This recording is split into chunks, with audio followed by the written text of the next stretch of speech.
함께 은혜 나눌 말씀은 고린도후서 8장 16절에서 24절까지 말씀입니다. 고린도후서 8장 16절에서 24절 말씀입니다. 제가 봉독하겠습니다. 너희를 위하여 같은 간절함을 디도의 마음에도 주시는 하나님께 감사하노니 그가 고난을 받고 더욱 간절함으로 자원하여 너희에게 나아갔고 또 그와 함께 그 형제를 보내었으니 이 사람은 복음으로서 모든 교회에서 칭찬을 받는 자요 이뿐 아니라 그는 동일한 주의 영광과 우리의 원을 나타내기 위하여 여러 교회의 택함을 받아 우리가 맡은 은혜의 일로 우리와 동행하는 자라. 이것을 조심하면 우리가 맡은 이 그에게 연보에 대하여 아무도 우리를 비방하지 못하게 하려 함이니 이는 우리가 주 앞에서뿐 아니라 사람 앞에서도 선한 일에 조심하려 함이라. 또 그들과 함께 우리의 한 형제를 보내었노니 우리는 그가 여러 가지 일에 간절한 것을 여러 번 확인하였거니와 이제 그가 너희를 크게 믿음으로 더욱 간절하니라. 디도로 말하면 나의 동료요 너희를 위한 나의 동역자요 우리 형제들로 말하면 여러 교회의 사자들이요 그리스도의 영광이니라. 그러므로 너희는 여러 교회 앞에서 너희의 사랑과 너희에 대한 우리 자랑의 증거를 그들에게 보이라. 아멘. 할렐루야. 오늘 오전 예배 나오신 여러분들 주님 이름으로 환영하고 축복합니다. 우리 저의 분과 한번 인사하겠습니다. 참 잘 오셨습니다. 참 잘 오셨습니다. 만나서 반갑습니다. 저는 봉독해드린 고린도후서 8장 16절 이하를 통해서 간절함을 주시도다 이와 같은 제목의 말씀 전하겠습니다. 성령께서 역사해 주시기를 바랍니다. 자, 여러분 예전에 90년대에는 권투 중계를 많이 했던 것 같았습니다. 이 포스터도 만들어서 세계 15차 방어전 이러면서 황수암 선수 또 유명우 선수 박종팔 이런 권투 선수들이 지금도 우리 국민이라면은 연세에 있으신 분들은 그 이름을 익숙하게 잘 아실 것입니다. 참 한국 그 국민들의 마음을 기쁘게 해주고 시원하다 이런 표현을 많이 했던 그런 권투의 중흥기였다라고 생각을 합니다. 자, 그런데 어느 순간부터 한국 복싱이 이제 전성기가 지났다 라고 평가를 받고 있고 또 쇠퇴기다. 지금 한국 복싱 누가 관심을 가집니까? 선수 중에 이름을 아는 사람 아무도 없습니다. 그런 이제 쇠퇴기를 가지고 있는 이유가 무엇인가? 왜 이렇게 그때는 지금보다 사람들이 가난했고 지금은 훨씬 피지컬이 좋아 체격이 좋고 잘 먹고 영양적으로 좋은데 왜 그때보다 지금 훨씬 더 못할까? 흔히 하는 말로 헝그리 정신이 부족하다. 한번 나도 살아봐야 되겠다. 우리 집안 한번 일으켜봐야 되겠다. 나도 한번 내 있는 자리에서 이름 한번 날려봐야 되겠다. 이런 어떤 간절함이 부재다는 것입니다. 그런 간절함이 없으니까 아무리 환경이 좋아도 먹을 게 많고 그렇게 해도 어떤 열매가 거둬지지 않는다라는 겁니다. 자, 여러분 복싱뿐이겠습니까? 육상도 그렇고 모든 종목에 있어서 간절함이 없이는 열매를 가지지 못한다라는 겁니다. 오늘 본문을 읽으면서 간절함이라는 단어가 계속 반복되어서 나옵니다. 하나님의 일꾼에게 간절함을 주신다는, 하나님이 어떤 사람을 쓰실 때 그를 갑자기 대단하게 만들어서 쓰시는 게 아니고 간절함 가지고서 하나님을 찾고 하나님을 향해 기도하고 하나님 말씀을 시야로 읽게 만들고 그렇게 해서 내가 변화가 되어야 돼요. 내가 변화가 되면은 하나님이 그 사람을 딱 그 수준에 맞는 곳에 다시 재배치시키셔서 그 사람을 쓰십니다. 그것이 성경입니다. 다윗을 보십시오. 처음부터 왕입니까? 그는 어릴 적부터 목동으로서 하나님께 대한 간절함이 있었어요.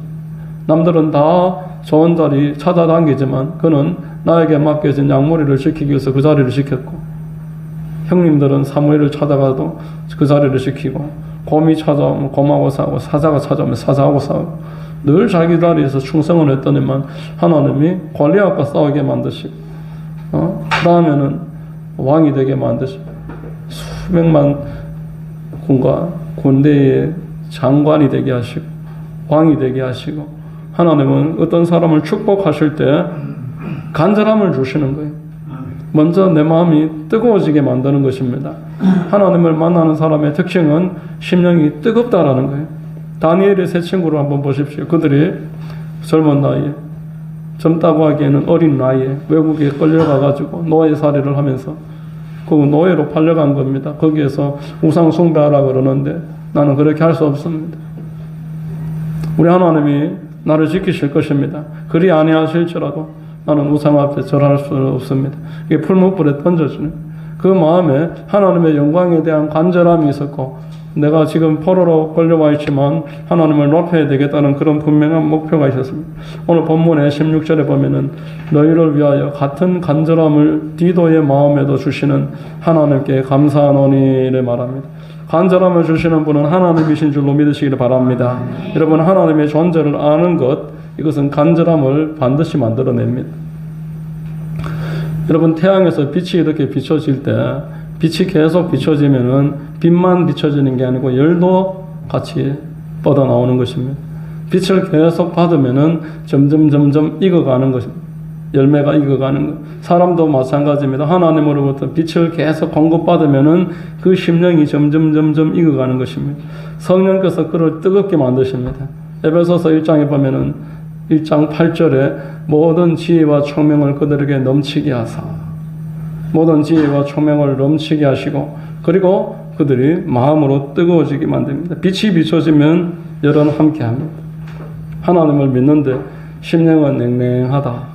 그럼 뭔가 지금 빛과 차단되어 있는 것. 하나님의 말씀이 빛인 줄로 믿으시기를 바랍니다. 말씀을 계속 내 심령에 비추면 어둠이 떠나갑니다. 그리고 냉랭하던 심령이 풀어집니다. 그래서 마음이 부드러워지고 점점 뜨거워져서 열매를 맺기에 적합한 좋은 밭이 되는 줄로 믿으시기를 바랍니다. 여러분 하나님을 아는 것은 이런 간절함을 준다는 거예요. 복음서를 보십시오. 달란트 비유를 보면은 하나님을 제대로 알고 그분이 맡긴 것 어떻게 활용해야 되고 다시 돌아와서 결산하신다는 걸 알던 그 충실한 10달란트, 5달란트 그 종들은 계속 은혜와 복을 누렸습니다. 그러나 하나님을 모르는 그 1달란트의 종은 오해를 했죠. 그리고 하나님이 다시 와서 결산한다는 것에 대한 지혜가 없었습니다. 빛이 안 비춰졌던 거예요. 왜 빛이 안 비춰졌을까요? 빛을 스스로 차단할 수가 있는 게 사람입니다. 빛에 등질 수가 있는 게 사람이라고 성경 말합니다. 빛이 안 비춰지니 오해를 하고 점차 굳어버렸다라는 것입니다. 여러분 목표를 가진 사람은 간절하게 되는 거예요. 하나님이 방향을 주신 사람은 초지일관 바라보면서 그의 삶에 분명한 간절함이 나타나게 됨을 믿으시기를 바랍니다. 야곱이 바단 아람에 끌려가서 라헬을 보고 마음이 동의했습니다. 저 처자와 가정을 꾸려야 되겠다. 그리고 라반에게 그 처자를 나에게 아내로 달라고 하니까 주겠다고 하고 7년 동안 나의 일을 해라. 그러니까 사랑하는 마음이 동하니까 7년이 짧게 느껴졌다는 거예요. 창세기 29장 20절 한번 읽어보겠습니다. 야곱이 라헬을 위하여 7년 동안 라반을 섬겼으나 그를 사랑하는 까닭에 7년을 며칠같이 여겼더라. 자, 사랑하니까 간절함이 그의 심령을 뜨겁게 만들어 주었다. 자, 여러분 간절함은 여러분 성도에게 있어서 이처럼 중요합니다. 하나님의 일을 하는 데 있어서 내가 간절함이 있으면은 이게 쉽고 재밌고 기쁘고 자원하는 마음이 생기고 이것을 오늘 본문은 말하고 있습니다. 하나님에 대한 간절함이 없으면은 귀찮고 하기 싫은 거예요. 교회를 섬기는 일도 마찬가지고 간절함이 있을 때 여러분 목표를 이룰 수 있습니다. 기적이 일어나는 줄로 믿으시기를 바랍니다. 하나님 앞에 간절한 사람이 기적을 보게 되는 것입니다. 모세가 태어났을 때 이 물에 던져지라 애굽 왕 바로가 던졌습니다. 그 부친과 어머니가 석 달 동안 숨겨놓다가 어쩔 수 없어 던졌는데 그냥 던지는 것이 아니고 갈대 상자를 만들어서 육청을 바르고 그 안에 담아서 물가로 던졌습니다. 그리고 그 어떻게 되나 쫓아갔습니다. 이것은 기도를 의미하는 겁니다. 포기하지 않고 내가 할 수 있는 데까지는 다 했지만 이 결과는 하나님이 책임지실 것을 믿고 따라갔던 것, 그것이 하나님 앞에 간절함이고 기도이고, 간절하게 기도하는 사람에게 하나님은 기적을 만들어 주시는 거예요. 그 갈대 상자가 하필이면 또 공주한테 눈에 띄어가지고 공주가 최근에 여기는 마음이 생겨가지고 이 아이는 우리 아버지가 죽이라고 맡긴 그 애굽의 아들인데 다 하니까 그냥 지나칠 건데, 그때 하나님이 그를 감동해서 내 아들을 삼아야 되겠다, 그런 기적을 만들어주는 거예요. 우리가 포기하지 않고 하나님 앞에 끝까지 간절함을 지키면 이런 큰 은혜가 임하는 것입니다. 자, 여러분, 우리에게 간절함이 얼마나 필요합니까? 복음에 대한 간절함은 교회에서 칭찬받게 만들어주는 거예요. 교회에서 칭찬받는 것, 하나님에 대한 하나님이 주시는 평가라고 그랬습니다. 교회에서 특정 누군가한테 칭찬을 받는 게 아니고 전체 교회가 칭찬하는 사람은 하나님의 칭찬을 받는 거예요. 본문의 18절 19절 한번 읽어보겠습니다. 또 그와 함께 그 형제를 보내었으니 이 사람은 복음으로서 모든 교회에서 칭찬을 받는 자요, 이뿐 아니라 그는 동일한 주의 영광과 우리의 원을 나타내기 위하여 여러 교회의 택함을 받아 우리가 맡은 은혜의 일로 우리와 동행하는 자라. 간절함이 있으니까 어려움이 있어도 동행을 하고, 간절함이 있으니까 그 사람이 칭찬을 받는 겁니다. 여러분, 복음을 전하는 일에는 간절함이 필수입니다. 한 영혼을 살리는 일이기 때문에 그렇습니다. 여러분, 복음이 없는 이 세상의 사람들은 지금 영적으로 죽어 있는 사람들입니다. 하나님과 단절된 상태입니다. 영적으로 죽어 있을 뿐만 아니라 마귀한테 붙잡혀 있습니다. 마귀가 그의 영혼을 움켜잡고 그를 놔주지 않는 상태라는 거예요. 자, 우리는 그가 지금 묶여있는 것을 예수 그리스도의 복음으로 그들을 풀어야 되고, 예수 이름으로 새로운 살 길을 열어줘야 되는 것입니다. 이때 간절함이 없이 어찌 그를 열어줄 수 있겠습니까? 간절함이 없이는 우리는 어떤 영적 전쟁도 이겨낼 수 없습니다. 간절함이 있을 때 한 사람을 살릴 수가 있고, 간절함 있는 사람을 하나님이 사용하셔서 빛을 비치시고 건져내시는 것입니다. 자, 여러분, 진지하게 준비하고 기도하고 진행해 나가면 그 간절함을 보시고 하나님이 도와주시고 하나님의 역사가 나타납니다. 제가 어제 오후에 시장에 의류점에 팡팡이라는 의류점에 가서 복음을 전했습니다.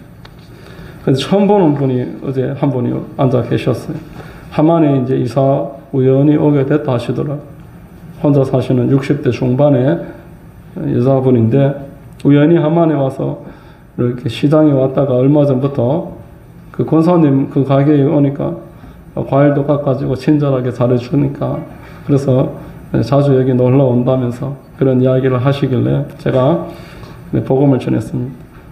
한참 이렇게 복음을 전하고 마치는데 그분이 이런 말을 합니다. 야, 참 이상한 일이네요. 목사님이 들어오기 전까지만 해도 3분 5분이 멀다고 계속 한 명씩 계속 사람들이 들어오기를 내가 몇 시간째 지금 앉아 있었는데 계속 그랬는데 목사님 딱 들어오고 나서부터 20분 동안 아무도 안 오네요. 이런 말을 하는 거예요. 그래서 저는 여기에 내가 없을 때 누가 오는지 안 오는지 모르니까 그런 말을 어제 처음 들었습니다. 그러면서 본인이 나이가 이만큼 됐지만 조금 할 때는 교회를 다녔는데 옛날 그 찬송이 생각난다면서 하나님이 세상을 이처럼 사랑하사 독생자를 주셨으니 요한복음 3장 16절은 막 찬송을 부르는 거예요. 그러니까 옆에 이제 그 주인 되는 권사님이 하나님이 이 시간을 축복하시기 때문에 아무도 안 오는 거다. 그래서 그분이 나이가 더 많으시니까 친하게 말을 하면서 예수 믿으라면서 예수 믿어야 된다면서 그런 이야기를 했었습니다. 자, 여러분, 처음 보는 분과 함께 시장 한복판에 장사하는 데서 사람들이 계속 들락날락, 문 입구에는 사람들이 계속 왔다 갔다 하고 그러면 얼마나 진지하게 해야 되겠습니까? 진지한 마음이 있을 때 하나님이 도와주시는 것입니다. 한 영혼을 건지고 한 민족을 건지겠다는 그 간절함이 있을 때 모세는 나이 80세가 되어서 하나님께 쓰임을 받았습니다. 간절했기 때문입니다. 간절함이 모든 상황을 극복하게 하는 것입니다. 어제 하우스사에게 70대 중반에 한 모매님 한 분이 오셨어요. 70대 중반이신데 우리 주공 2차에 사시는 분이고 오메가면 얼굴은 좀 몇 번 봤던 것 같습니다. 성경화 성도님이 모시고 왔는데 이분이 이런 말을 합니다. 이 친구는 성격이 화끈하다는 거예요. 보고 형님 내 따라갑시다. 하도 그래갖고 왔다면서. 이 친구는 성격이 화끈하다. 칭찬받을 일이죠. 교회의 칭찬을 받을 만한 일입니다. 로마서 14장 18절에 이로써 그리스도로 섬기는 자는 하나님을 기쁘시게 하며 사람에게도 칭찬을 받느니라. 자, 여러분, 우리 하나님은 간절함을 주시고 그 간절함은 교회와 동행하게 하시고 결국에는 하나님이 칭찬을 하시는데 하늘에서 소리가 나서 칭찬하는 게 아니고 교회가 그를 칭찬합니다. 그것이 간절함이 하는 역사입니다. 여러분, 간절함은 우리로 하여금 신중하게 만들어줍니다. 신중한 역사가 나타납니다. 여러분, 가수의 꿈을 가지고 있는 사람이 전국 노래자랑이 이제 우리 지역에서 몇 년 전에 한번 했었는데 저는 안 나갔습니다. 전국 노래자랑이 지역에 열리면은 거기 나갈 때 어떤 마음으로 나가겠습니까? 내가 꼭 우승을 하리라. 나도 상 받으리라. 그런 마음으로 안 나가겠습니까? 얼마나 떨리겠어요. 그리고 대학 시험을 공부했던 아이가 학생들이 그 시험장에서 답안지를 받아서 체크할 때 그 하나하나 이렇게 마킹을 할 때 얼마나 신중하게 하겠냐고. 간절함은 신중하게 하는 겁니다. 하나님이 나에게 간절함을 주시면은 한 영혼을 구원하고 또 교회의 성도들을 섬기고 하는 모든 일을 예사로 여기지 않고 신중하게 여기게 된다라는 것입니다. 이것이 중대한 문제인 줄 알 때 신중합니다. 참된 믿음은 우리를 신중하게 합니다. 본문 20절, 21절 한번 읽습니다. 이것을 조심하면 우리가 맡은 이 그에게 연보에 대하여 아무도 우리를 비방하지 못하게 하려 함이니 이는 우리가 주 앞에서뿐 아니라 사람 앞에서도 선한 일에 조심하려 함이라. 이래 말합니다. 내가 내 명예가 걸린 일을 할 때, 내 사업, 나의 가정이 지켜지는 일을 할 때도 신중해야 된다면 하나님의 일을 할 때 얼마나 신중해야 되겠습니까? 신중하지 못할 때 마귀가 공격합니다. 지금 지난주에 그 국민일보에 지금 교회 다니는 분들과 교회를 근래까지 다녔었던 분들한테 설문조사를 수백 명한테 했는데 지금 한국교회가 대사회의 신뢰를 받고 있습니까? 라고 물었을 때 79%가 그렇지 않다. 신뢰를 잃었다. 이렇게 대답을 했습니다. 자, 그럼 왜 신뢰를 잃었습니까? 라고 물었을 때 강단에서 정치 편향된 정치와 관련된 설교만 계속 선포가 되고 있고 또 정치권과 교회가 연합을 해서 특정 정당을 밀어주는 일에 성도들을 동원을 하고 물론 이게 지금 이단들이 신천지라든지 통일교에서 지금 연루가 된 일인데 세상 사람들은 그렇게까지 구체적으로 안 보고 교회가 이제 그런 일을 정당을 밀어서 자기들의 목적을 달성하려고 한다 이렇게 판단을 내리는 거예요. 지지하지 못하겠다라는 겁니다. 또 그뿐만 아닙니다. 교회 세습 문제 그리고 헌금을 강조하고 이런 분위기 이런 교회 재정의 투명성에 대해서 이제 이야기하는 순서가 쭉 있었습니다. 저 여러분 강단에서 하나님의 말씀을 전하지 않고 계속 정치 이야기만 한다면은 신문 보지 교회 말라고 합니까? 뉴스 들으면 되지 교회를 말라고 하겠어요? 자, 교회가 무리하게 건축을 해서 재정이 건축을 할 정도면 성도들이 제법 있었을 텐데 무리하게 건축을 해서 계속 이자를 감당하지 못하니까 헌금에 대한 설교를 아주 강조하고 빈번하게 하기 시작할 때 그 성도님들이 그 상황에 대해서 왜 모르겠냐는 거예요. 그 상황을 알면서 신뢰를 잃어버릴 수밖에 없는 것입니다. 자, 그래서 교회의 일을 할 때는 정말 신중해야 된다는 거예요. 건축도 남이 하니까 우리도 하자 이래갖고 건축을 해버리면 교회 헌금을 전부 은행에 좋은 일 다 시키고 성도들을 시험에 들고 그 재정이면 얼마나 좋은 일을 많이 할 수 있습니까? 교회는 어느 정도만 딱 넘어서면은 재정적으로 여유가 생깁니다. 그러면은 그걸로 참 귀한 일을 할 수 있어요. 당진에 있는 어느 교회는 당진 인구가 17만 명인데 그 교회에 학생이 5천 명이 등록되어 있습니다. 그 교회에 아이들이 막 오려고 줄을 섰어요. 오고 싶어서 안달이 났어요. 왜냐니까 교회에 한 이만한 공간에다가 한쪽 벽에 라면을 저기 트라이얼 마트에 라면 진열되어 있는데 가보세요. 라면 종류가 얼마나 많은지.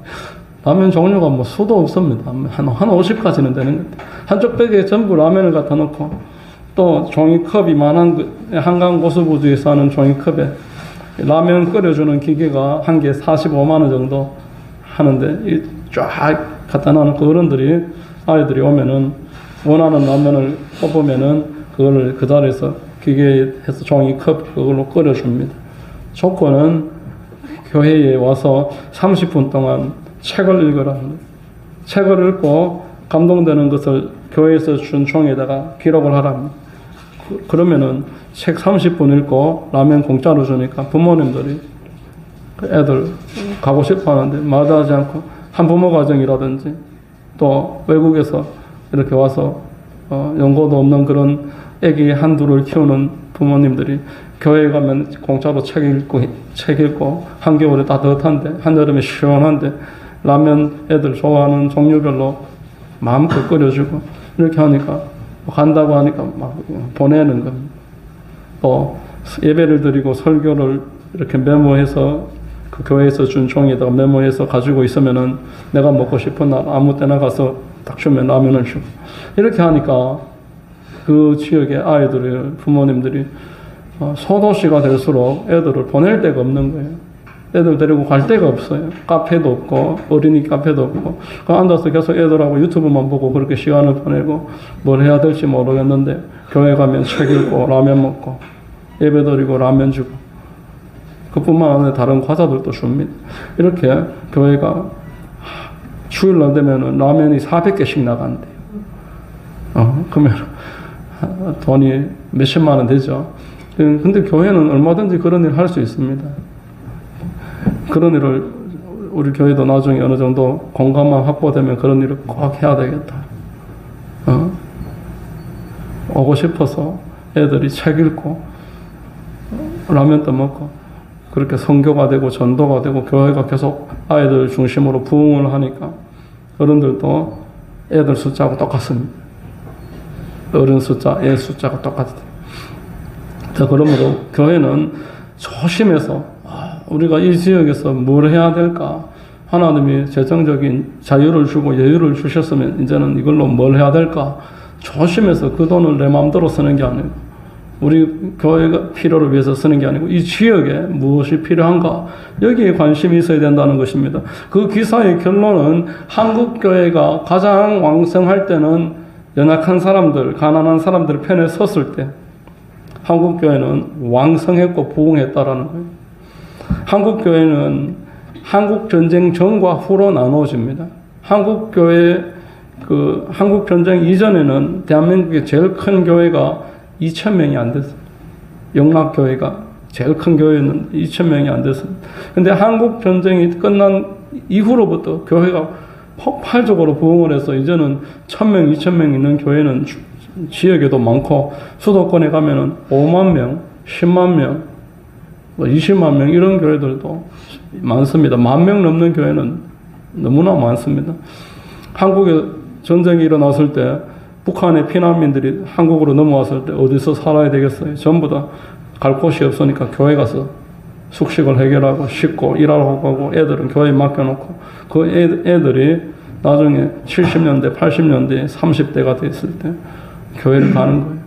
80년대, 90년대까지 7, 8, 90년대에는 교회가 매년 10%, 20%씩 막 늘어나는 그런 시기가 있었습니다.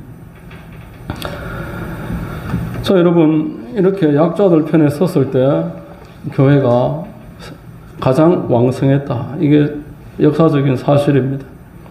김노기 목사님이라는 분이 쓴 책을 제가 읽어보니까 김노기 목사님 교회가 어느 정도 성장을 하니까 그 어떤 성도한테 속아가지고 빚쟁이가 돼 8억을 빚집니다. 그래서 사채업자들이 막 찾아오고 고생을 하는데 이제 좀 살만한 분들은 도저히 그 교회에 있을 수가 없으니까 뭐 빚쟁이가 예배 때도 찾아오고 하니까 다 흩어지고 정말 어렵고 힘든 사람들만 남았어요.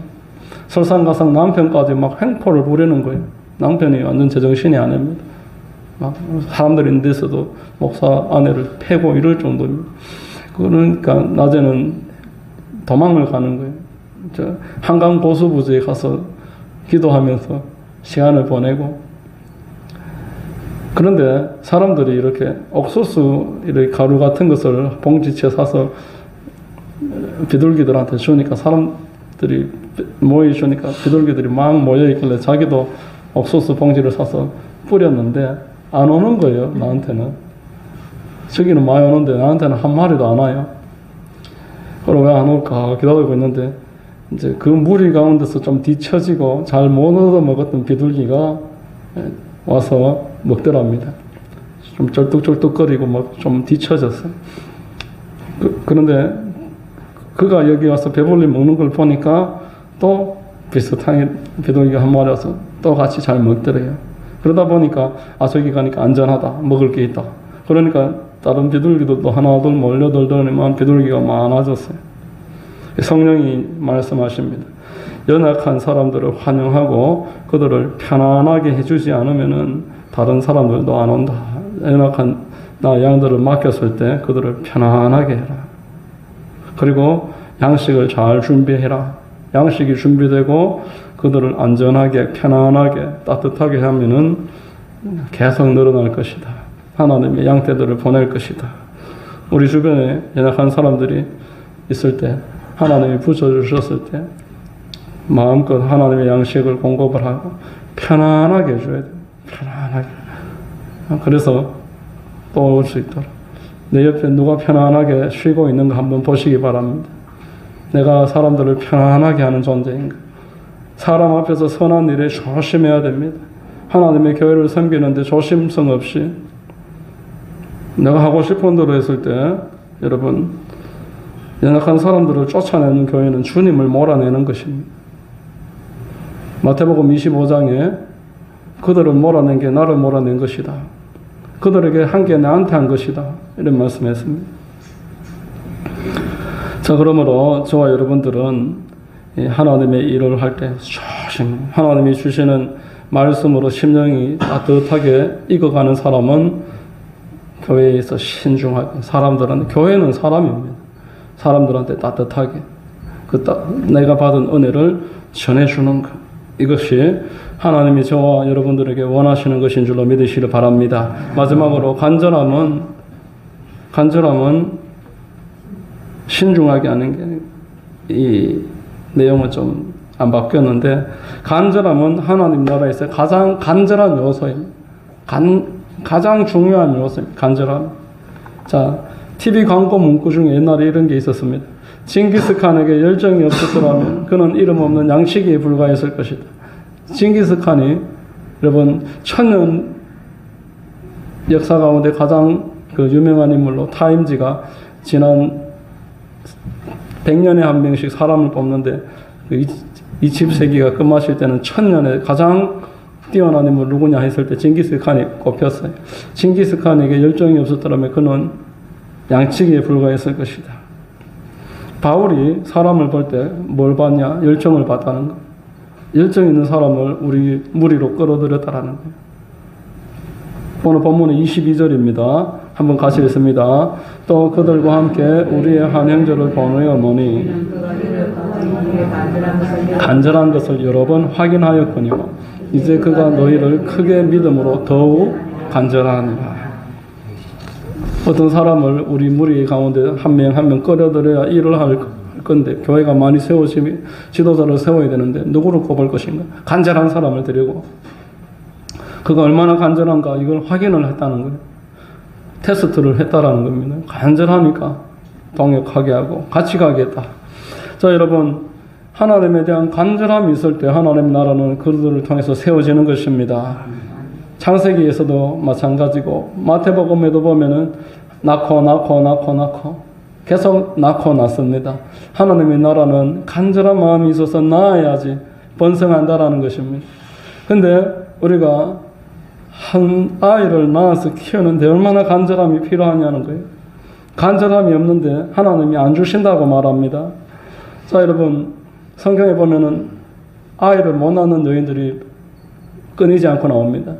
사라가 그랬고, 라헬도 그랬습니다. 또 한나가 그랬고, 사가랴의 처가 그랬고, 삼손의 부모도 그랬고, 아이를 못 낳을 때 그들이 어떻게 했습니까? 낳기를 위해서 간절하게 노력합니다. 사라는 자기 몸종 하가를 아브라함에게 데려가서 아들을 낳게 합니다. 라헬은 나로 아들을 낳게 하라, 아들을 낳게 하라고 막 외칩니다. 참 야곱도 참 힘들었을 거예요. 아들을 낳게 하라. 한나는 그 앞에서 얼마나 기도했던지 엘리 제사장이 중보하지 않을 수 없을 정도로 아들을 달라고 하나님 앞에 매달려서 낳게 하라. 나로 한 영혼을 낳게 하라. 나로 하나님의 교회를 세우고 하나님 나라를 확장시킬 수 있도록 한 영혼을 낳을 수 있도록 나를 사용해달라. 자, 여러분, 오늘날 우리는 정보의 홍수 시대를 살아가고 있습니다. 풍요로운 시대입니다. 자, 그런데 우리는 더 간절해지고 있는가라는 겁니다. 간절한 사람을 찾아볼 수 있는가라는 것입니다. 하나님은 반드시 간절한 사람을 쓰십니다. 사도행전 1장 8절 한번 읽습니다. 오직 성령이 너희에게 임하시면 너희가 권능을 받고 예루살렘과 온 유대와 사마리아와 땅끝까지 이르러 내 증인이 되리라. 이 말씀을 받고 초대교회는 오로지 기도하기에 힘썼다 이래 말씀했습니다. 성령을 받아야 쓰임을 받으니 오로지 기도하기를 힘써서 내가 쓰임을 받아야겠다. 그리고 성령 받은 다음에 합당한 자를 찾아서 그 사람의 집에 한 명 한 명 이웃을 초청하고 데리고 와서 그들에게 복음을 전했어요. 간절함이 없으면 사람들 안 옵니다. 간절한 사람이 다른 사람을 이끌 수 있습니다. 내가 간절할 때 옆에 있는 사람이 감동해서 따라 움직이는 것입니다. 자, 여러분, 내가 한 사람을 살려냈다면 나에게 간절함이 있음이 증명되는 것입니다. 한 명을 살려낸 사람이 그 다음 사람을 또 살릴 수 있습니다. 여러분, 하나님의 말씀은 빛을 비춰준다고 했습니다. 그리고 빛은 반드시 열을 수반한다고 말했습니다. 빛이 계속 내 마음에 많이 비춰지면 열이 생깁니다. 여러분, 말씀 선포해 보시니까 어떻습니까? 지금 우리 말씀을 계속 녹음을 하면서 선포를 하고 있는데, 말씀을 여러분 반복해서 선포하면 그 말씀이 깨달아지고 심령이 뜨거워집니다. 심령이 막 열이 막 솟구쳐 오릅니다. 빛이 비춰지면서 그게 반복할 때, 그걸 세 번씩 그렇게 제가 하는 이유는, 그렇게 할 때 내 마음의 빛이 선명해지고 반드시 이게 열로 바뀝니다. 뜨거워집니다. 마음이 기쁨이 있고 활력이 생기고. 자, 여러분, 말씀의 맛을 알게 됩니다. 여러분, 유튜브를 여러분이 한 30분을 봐보십시오. 보고 나면 심령이 식어버립니다. 심령이 냉랭해집니다. 하나님 말씀을 30분 선포하고 나면은 심령이 뜨거워집니다. 해보시면 경험하실 거예요. 심령이 뜨거워지고 간절해집니다. 간절함이 생깁니다. 더 좋아지는 거예요. 계속. 하나님은 많은 사람이 구원받기를 원하고 한 영혼도 지옥에 가기를 원치 아니하십니다. 마귀에게 지옥문을 열어놨지 우리가 지옥에 가기를 원치 아니하신다는 거예요. 그러므로 저와 여러분들은 스스로 마음을 냉랭하게 만드는 일을 피하시기를 주의 이름으로 축원드립니다. 그리고 여러분들의 심령을 뜨겁게 만들고 간절하게 만들어 줄 수 있는 일들을 하셔야 하는 것입니다. 말씀과 기도는 나를 뜨겁게 만듭니다. 나의 심령이 살아나게 합니다. 살아나는 뜨거운 곳에 씨앗이 맺혀서 열매를 만들어내고, 오늘도 하나님이 그 밭을 사용해서 100배의 결실을 주실 줄로 믿습니다. 여러분, 간절한 마음으로 사람들을 만나고 한 주로 살아가시고 큰 승리를 얻으시기를 주의 이름으로 축원합니다. 기도하겠습니다. 하나님 아버지, 감사합니다. 말씀을 통해서 하나님은 우리에게 간절함을 주신다고 하셨습니다. 하나님의 말씀은 우리를 간절하게 만드는 하나님의 도구라는 것을 알게 하시니 감사합니다. 우리 마음을 간절하게 만들고 그리하여 교회를 세우고 한 영혼들을 따뜻하게 돌보고 귀하게 쓰임받고 주께 영광 올려드릴 수 있도록 역사해 주시고 인도하옵소서. 예수님 이름으로 기도드립니다. 아멘.